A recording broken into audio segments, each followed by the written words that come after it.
미성년자를 포함한 동영상을 찍게 합니다. 모독이 있다는 거예요? 촬영과 관련된 국적지가 않는 거예요. 돌이킬 수 없는 거예요. 흔히들 얘기하는 야동은 아니다. 100% 믿고 있었어요.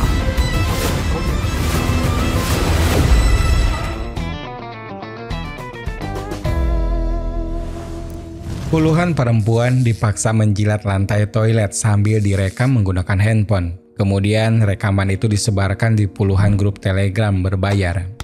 Jadi guys, pada tahun 2020, Korea Selatan dihebohkan dengan kasus penyebaran konten dewasa yang dikenal dengan nama NT Harum.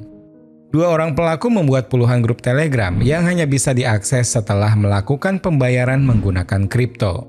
Ribuan orang yang sudah masuk ke dalam grup-grup ini akan disuguhkan foto dan rekaman tanpa sensor dari puluhan perempuan yang mayoritas masih anak sekolahan.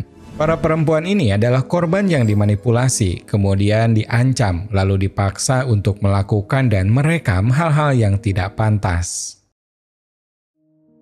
Seorang perempuan bernama Sora tiba-tiba mendapatkan pesan di Twitter dari akun tak dikenal bernama Gadgad. Dalam pesan itu disematkan tautan yang menuju ke sebuah website yang berisi foto-foto pribadi Sora.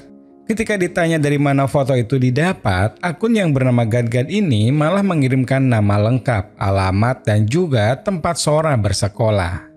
Sora kemudian dipaksa mengirimkan foto-foto terbuka lewat Telegram dengan ancaman kalau Sora menolak, maka foto-foto sebelumnya akan disebarkan kepada keluarga dan teman-temannya. Disinilah awal mula Sora dijadikan budak para member di grup Telegram berbayar yang dikelola oleh Gadgad.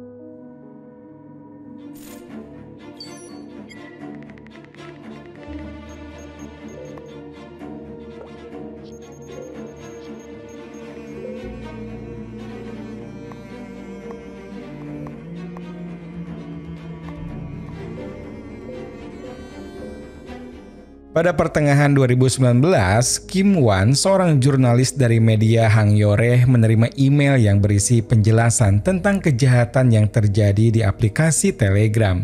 Di dalam email tersebut dijelaskan secara detail bagaimana konten pelecehan anak di bawah umur diperjualbelikan di grup Telegram yang jumlah anggotanya mencapai ribuan. Dalam email itu disebutkan juga nama dan alamat lengkap pelaku. Namun yang paling membuat Kim terkejut, ternyata pelakunya seorang pelajar dari sekolah ternama di Incheon. Setelah didalami, akhirnya Kim mengangkat kasus tersebut dan menayangkannya di situs berita Hangyore. Awalnya, Kim mengira paling beberapa hari ke depan kepolisian menangkap pelaku dan kasus ini pun selesai sampai di situ. Namun perkiraan Kim salah. Karena sehari setelah berita itu tayang, puluhan email masuk yang mayoritas menyampaikan kalau data pribadi Kim disebarkan di banyak grup Telegram. Ada satu email yang mengirimkan tautan ke salah satu grup yang sedang ramai membicarakan Kim. Di dalamnya, ternyata tak hanya data pribadi Kim saja yang disebarkan, tapi juga foto anak dan istrinya. Yang paling membuat Kim khawatir ketika admin grup tersebut membuat sayembara bagi siapapun yang bisa mendapatkan alamat sekolah anak Kim dan nomor telepon istrinya akan diberi kesempatan memerintah budak untuk mengambil satu foto sesuai keinginan. Kim merasa sekelompok orang-orang ini sudah keterlaluan dan kejahatan seperti ini tak boleh dibiarkan begitu saja. Setelah berdiskusi dengan orang-orang kantor, akhirnya Kim membentuk tim kecil yang terdiri dari 3 orang yang salah satunya jurnalis perempuan bernama Yeon Seo. Tujuan utama dari tim ini adalah mengungkap dan menggali sebanyak-banyaknya tentang kejahatan yang terjadi di dalam grup Telegram. Beberapa hari kemudian muncul lagi beberapa email yang isinya meminta Kim memberitakan grup Telegram yang dikelola oleh seorang admin bernama Baksa. Grup ini skalanya jauh lebih besar dan lebih parah daripada yang diberitakan oleh Kim sebelumnya. Satu hari setelahnya, Kim kembali membuat berita tentang kejahatan di Telegram. Namun dalam berita ini, Kim sempat menyinggung nama Baksa. Kim sengaja ingin memancing pembacanya, barangkali dari mereka ada yang tahu. Rencana Kim rupanya berhasil, karena sehari setelah berita itu tayang, Kim mendapatkan email dari akun bernama Joker yang mengaku banyak mengetahui tentang Baksa. Joker adalah informan pertama yang membawa Kim dan timnya masuk ke dalam dunia Baksa. Pemuda yang baru berusia 20 tahun ini mengaku mengetahui dan menjadi anggota grup Baksa setelah teman perempuannya bercerita bahwa dia diperbudak oleh Baksa. Di dalam grup itu, Baksa dianggap sebagai dewa yang permintaannya selalu dituruti para korban. Mereka diminta mengirimkan foto terbuka sebanyak-banyaknya dengan tulisan Baksa di bagian tubuh tertentu. Hal tersebut untuk menunjukkan bahwa mereka sepenuhnya di bawah kendali Baksa. Para korban ini dijaring dari berbagai sosial media. Salah satu modusnya, Baksa akan menawarkan pekerjaan sebagai model dengan gaji besar. Jika ada yang tertarik, mereka akan diarahkan untuk menghubungi akun Telegram bernama K8 Ghost yang sebenarnya dipegang juga oleh Baksa. Disinilah tipu muslihat dimulai. Para korban awalnya diminta untuk mengirimkan foto biasa, kemudian foto yang sedikit terbuka dengan dalih sebagai penilaian. Jika sukses, modus akan berlanjut sampai korban mau mengirimkan foto hanya memakai pakaian dalam. Setelah itu, Baksa meminta foto identitas dan nomor rekening dengan alasan uang tanda jadi akan dikirim. Namun sedetik kemudian setelah foto identitas dikirim, Baksa berubah menjadi sangat kasar. Dia akan terus mengancam dan memaksa korban untuk mengirimkan video ataupun foto terbuka. Setelah mendapatkan korban baru, biasanya Baksa akan mengirimkan nama dan alamat korban ke dalam grup berbayar yang sudah dia buat. Tak lama kemudian, foto-foto terbukanya dibagikan, yang langsung direspon anggota grup dengan komentar-komentar yang tidak pantas. Jika ada yang terlambat menuruti permintaan Baksa, orang-orang di grup akan diundang untuk ikut menyerang korban. Mereka mengancam akan datang ke rumah, bahkan ada yang berniat memperkaos dan menayangkannya secara live. Setiap harinya, para korban diminta menjalankan misi yang sudah disiapkan Baksa dan anggota grup. Salah satunya mengambil 60 foto terbuka dalam waktu 1 jam dan dilakukan di tempat umum.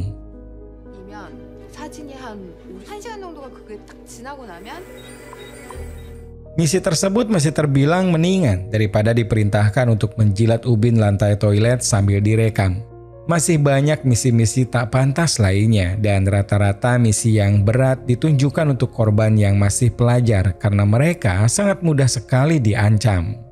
Setelah beberapa minggu Kim dan timnya memantau grup Baksa, muncullah obrolan dari segelintir anggota yang membandingkan grup Baksa dengan grup NTH yang dimiliki oleh Gadgad.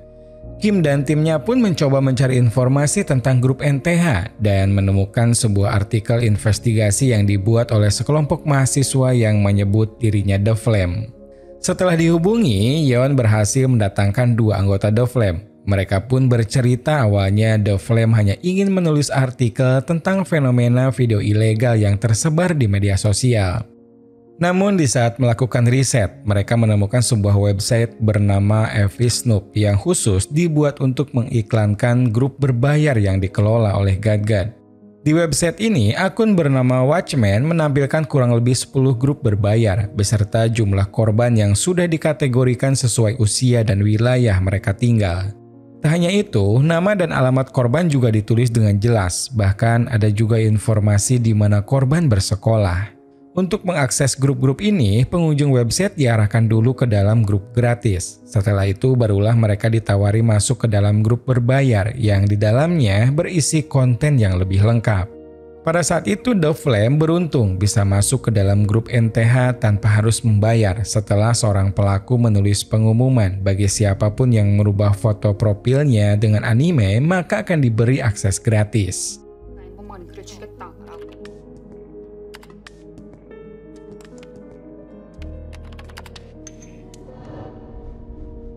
Setelah masuk, The Flame menemukan banyak sekali video terbuka dari perempuan yang mayoritas berumur belasan tahun. Sebagian besar dari mereka diperintahkan menulis kata-kata kasar di bagian tubuh tertentu sesuai permintaan anggota grup. Yang membuat di sini lebih parah, ada juga yang diminta menuliskannya dengan pisau. Sama seperti Baksa, Gadgad juga setiap harinya memerintahkan para korban untuk menjalankan berbagai misi. The Flame pernah menyaksikan seorang perempuan yang dipaksa menusukkan jarum yang tersambung dengan tali, lalu tali itu diberi pemberat berupa barang yang direquest oleh anggota grup. Untuk menjaring para korban, Gadgad lebih sering menggunakan metode phishing. Dia akan mengirimkan tautan yang secara instan membobol ponsel korban ketika tautan itu diklik. Itulah sebabnya Gadgad bisa dengan cepat memiliki data pribadi korban, dari mulai nomor telepon keluarga terdekat sampai bisa mengakses dan mengambil foto-foto terbuka yang disimpan korban di ponselnya. 당신의 사진이 여기 한번 들어가서 보세요. 그 링크에 들어갔을 때 신상 정보가 등록된 그런 가색에 넘어가는 거예요.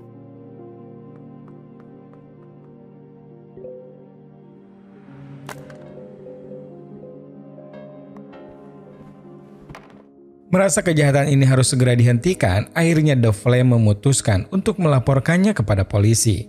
2 hari setelah itu, The Flame dan tim dari kepolisian membuat sebuah grup Telegram yang digunakan untuk membagikan bukti-bukti penting. Hari-hari berikutnya, The Flame ataupun kepolisian terus melakukan pengawasan di dalam grup sampai suatu hari muncul akun baru bernama Rabbit. Sejak pertama kali bergabung, dia sangat aktif berkomentar sembari membagikan video ataupun foto terbuka yang dia punya. Tak lama kemudian, Rabbit pun dijadikan admin di salah satu grup NTH. Yang membedakan Rabbit dan admin-admin lainnya, dia sangat mudah akrab dengan anggota grup, bahkan sering membicarakan masalah pribadinya.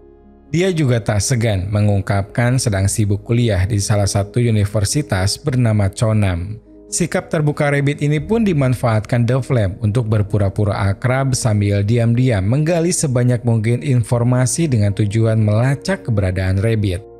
Suatu hari, Rabbit membuka obrolan tentang niatan dirinya masuk militer. Ketika ditanya lebih jauh lagi tanpa curiga, dia pun mengatakan akan melakukan tes kesehatan pada hari Kamis di rumah sakit bernama Chosun.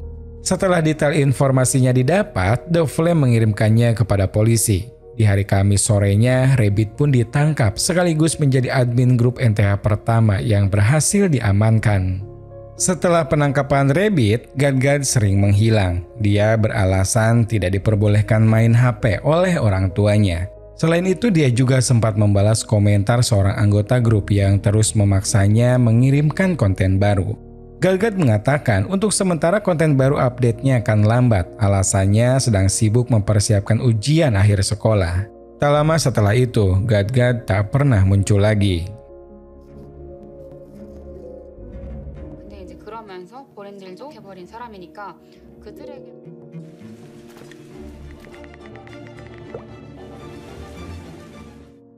Satu bulan kemudian, Kim dan timnya menayangkan artikel yang membahas secara detail kejahatan yang terjadi di dalam grup Baksa dan juga grup NTH. Agar berita ini menjadi perhatian banyak orang, Kim menyertakan bukti-bukti dan juga pengakuan dari beberapa korban yang berhasil dihubungi. Kim berharap orang-orang nanti akan tergerak hatinya dan bisa membantu segera menghentikan kasus ini. Namun setelah artikel itu ditayangkan secara online ataupun lewat media koran, nyatanya respon warga Korea biasa saja. Yang terjadi justru di luar dugaan, jumlah anggota grup Baksa semakin bertambah. Ada juga anggota grup serupa yang mengirim email kepada Kim. Mereka meminta grupnya dibahas dan dipromosikan di koran Hangyore.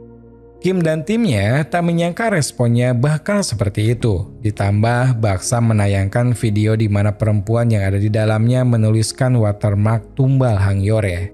Baksa mengancam kalau Kim terus memberitakan bisnisnya, maka akan bermunculan tumbal Hangyore lainnya.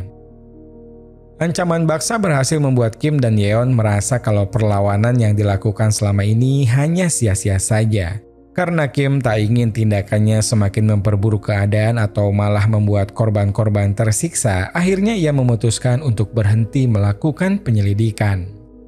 그때 처음으로 이거로 진짜 되게 좀 솔직히 기운도 많이 포기할까라는 생각이 그때 이제 이제 그만 봐야겠다. 2 bulan kemudian, tepatnya di awal tahun 2020, produser dari 2 acara TV berbeda datang menemui Kim setelah membaca artikel yang diterbitkan di koran Hangyore.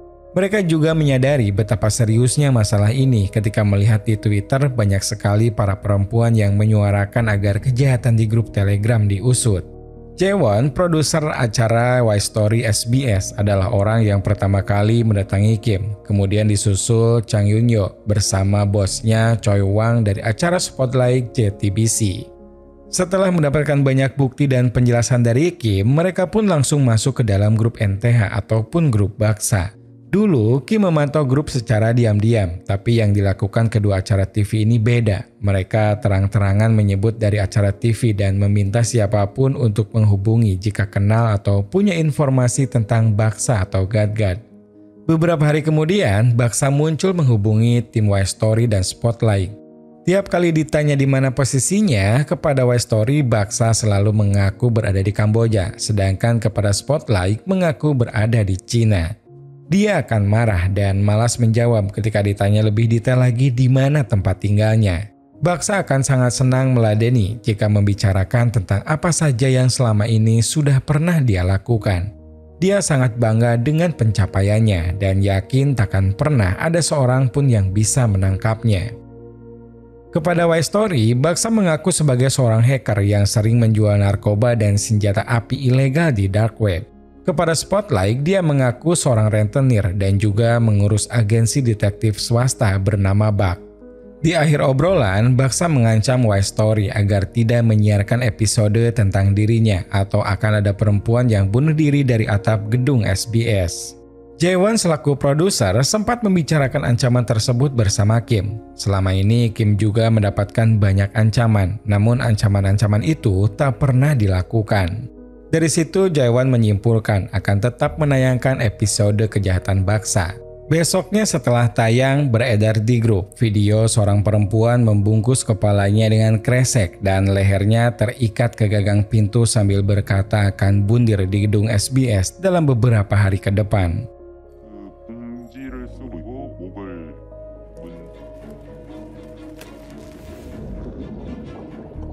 며칠의 SBS 영상이 박사.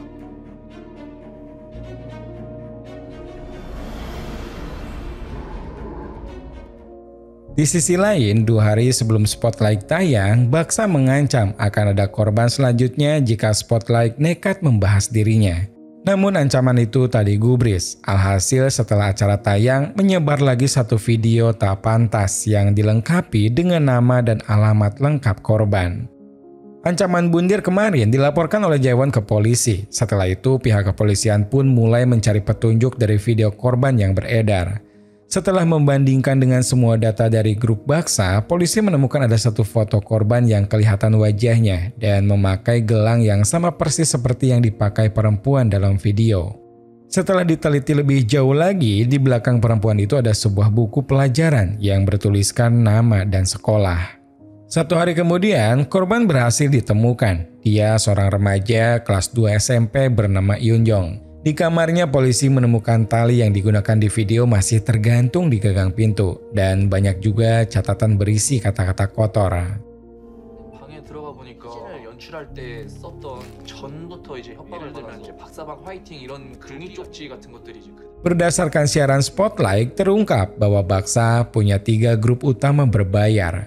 Yang paling murah, biaya langganannya per bulan 250.000 won, kemudian 500.000 dan yang paling mahal 1 juta won atau setara 11 juta rupiah. Semakin mahal grupnya, semakin lengkap kontennya, ditambah di grup termahal, masing-masing anggota diberi kesempatan untuk memerintah budak berpose sesuai keinginan. Setiap harinya, tim Spotlight terus melakukan pemantauan sampai kemudian mereka berhasil mengetahui tempat penukaran uang digital bernama Bestcoin. Tempat ini sering digunakan para pelanggan grup untuk melakukan pembayaran. Terkadang Baksa juga menggunakan Bestcoin untuk mencairkan koin-koin digital yang sudah dia miliki. Tim Spotlight berhasil mewawancarai salah satu pekerja Bestcoin dan merekamnya secara diam-diam. Rekaman wawancara itu kemudian ditayangkan di TV. Setelahnya, anggota grup yang sering menggunakan jasa Bestcoin mulai panik. Mereka takut nantinya terseret dan berakhir di penjara. Baksa justru memanfaatkan momen ini untuk menjual keanggotaan di grup termahal dengan iming-iming yang masuk ke sana dipastikan 100% akan aman. Tim kepolisian sudah bisa memahami kalau Baksa ingin meraup untung sebanyak-banyaknya. Oleh karena itu, cara terbaik untuk mengungkap semua ini adalah mendalami bagaimana cara Baksa mencairkan kriptonya. Berdasarkan informasi dari orang-orang di Bestcoin, Baksa punya tabungan sebanyak 5 juta won dan sudah ada rencana akan dicairkan. Informasi tersebut diperkuat juga dengan pengakuan dari salah satu anggota grup yang berhasil diajak kerjasama oleh polisi. Si anggota itu mengatakan Baksa akan mencairkan semua tabungannya dan seseorang akan ditugaskan untuk mengambilnya. Dari pemantauan yang dilakukan Kim selama ini, Baksa biasa menggunakan metode lempar untuk mencairkan uangnya. Hasil bayaran dari para member grup akan dibagi ke beberapa dompet digital yang kemudian bertahap akan dicairkan oleh orang suruhan Baksa. Setelah uang didapatkan, orang suruhan Baksa akan melempar uang itu ke tempat yang sudah disepakati. Polisi mendalami metode tersebut yang ternyata sama persis dengan yang digunakan para pelaku penipuan telepon yang sempat ramai 2 tahun ke belakang. Data-data lama pun dibuka untuk mencocokkan semua akun Telegram Baksa dengan kasus-kasus penipuan telepon yang telah dilaporkan. Dari situ polisi menemukan salah satu akun Baksa bernama K8 Ghost pernah dipakai di tahun 2019 untuk penipuan narkoba dan senjata api. Dari kasus tersebut, 2 orang tertangkap yaitu Kim dan Lee yang bertugas sebagai kurir pengantar uang. Ketika diinterogasi, 2 orang ini mengaku diberi imbalan 200 won untuk mencairkan hasil penipuan dan menyimpannya di beberapa tempat sesuai permintaan akun Telegram bernama K8 Ghost. Kim ataupun Lee tak tahu siapa orang di balik akun tersebut. Hanya saja pernah orang itu mengatakan bekerja di kantor detektif swasta bernama Bak. Informasi itu sama dengan pengakuan Baksa kepada produser Spotlight. Polisi kembali mengumpulkan beberapa akun yang sering berkomunikasi dengan Baksa di dalam grup. Dari total 80-an grup yang dipantau, ada 1 akun bernama Buddha yang sering membicarakan masalah keuangan dengan Baksa. Akun Buddha ini kembali dicocokkan dengan kasus-kasus lama dan muncullah titik terang bahwa akun tersebut milik seorang bernama Kang yang pernah didakwa karena menguntit seorang perempuan di bawah umur. Setelah ditangkap, Kang mengaku kalau dia salah satu kurir yang biasa mencarikan uang dan menyimpannya di dalam kotak hidran di sebuah apartemen. Lee dan juga Kim mengatakan hal yang sama, pernah beberapa kali diminta menyimpan uang di kotak hidran. Langkah selanjutnya memantau apartemen, terutama kotak hidran yang diyakini polisi akan didatangi kurir-kurir lain. Selama kurun waktu 1 bulan, memang ada beberapa orang yang sengaja menyimpan amplop ke dalam kotak hidran. Namun polisi masih terus memantau karena yang mereka cari bukan siapa yang menyimpan, tapi siapa yang mengambilnya. Beberapa hari kemudian, seorang perempuan yang umurnya masih belasan tahun mengambil semua amplop yang ada di kotak. Lalu besoknya dia pergi ke Incheon menemui seorang pemuda. Polisi masih menganggap pemuda ini kurir lain, namun setelah diikuti masih di hari yang sama, pemuda ini justru menemui beberapa orang lagi dan mengambil amplop dari mereka. Di sini, polisi berubah pikiran dan menduga kalau pemuda ini adalah Baksa.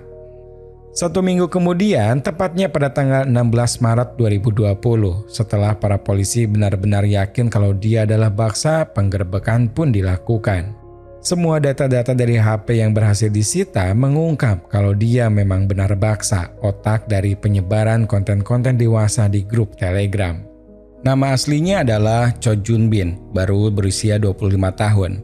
Saat konferensi pers, Cho tidak sedikit pun memperlihatkan rasa bersalah. Dia malah berterima kasih sudah ditangkap karena dia tak bisa menghentikan kehidupan iblis yang selama ini dia jalani.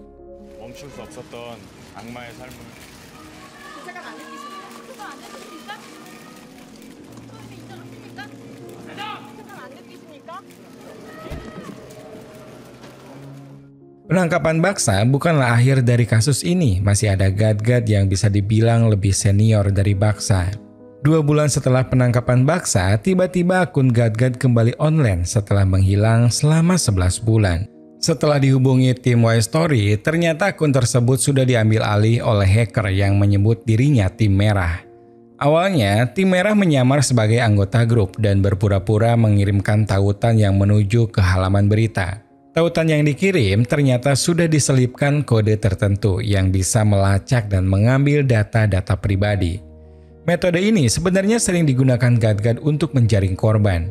Gad-Gad lengah karena pada saat itu dia sedang ketakutan karena grupnya terus diberitakan banyak media. Setelah diklik, tim merah mendapatkan data lengkap dari mulai alamat IP sampai jenis HP yang digunakan. Dari alamat IP saja, polisi sudah bisa mengerucutkan pencarian, yaitu di sebuah blok di kota Anseong. Karena alamat IP tetap sama namun HP yang digunakan selalu berganti-ganti, polisi pun melakukan pencarian ke counter-counter atau toko yang menjual barang bekas. Dari sekian banyaknya HP yang disita, ada beberapa HP yang aplikasi di dalamnya sama persis dengan aplikasi yang sering digunakan oleh Gad-Gad. Polisi bisa mengetahuinya dari rekaman live Gad-Gad yang pernah tayang di salah satu grupnya. Dalam rekaman itu, ada beberapa aplikasi yang tidak umum. Aplikasi-aplikasi tersebut juga ada di HP yang disita dari salah satu toko penjual barang bekas. Setelah diselidiki lebih lanjut lagi, ternyata Gad-Gad adalah anak dari pemilik toko yang menjual barang bekas. Usianya hampir sama dengan Baksa, dan nama aslinya Mon Hyung-wook. Saat konferensi, dia sempat meminta maaf, namun dari gaya bicaranya menunjukkan dia tak menyesali perbuatannya.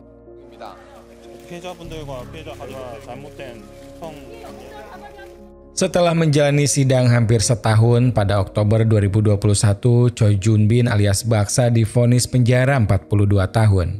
Selama 2019 hingga 2020, Baksa terbukti memaksa 25 perempuan untuk merekam video tak pantas. Sedangkan Gad-Gad dihukum penjara 34 tahun, korbannya 20 perempuan yang mayoritas masih pelajar. Sebanyak 3.757 anggota grup sudah diketahui identitasnya. Hingga bulan Desember 2020 sudah 245 dari mereka yang dipenjara. Kasus serupa guys masih banyak terjadi di berbagai negara dan video yang sudah terlanjur menyebar masih rutin diperjualbelikan melalui aplikasi perpesanan ataupun dark web. Internet seperti memiliki dua mata pisau. Di satu sisi bisa sangat bermanfaat, di sisi lain bisa berbahaya dan mematikan. Terima kasih banyak guys, semoga kalian suka dengan ceritanya dan buat kalian yang punya film keren atau seru, langsung aja tulis di kolom komentar di bawah. Sampai jumpa lagi di video 7 menit selanjutnya.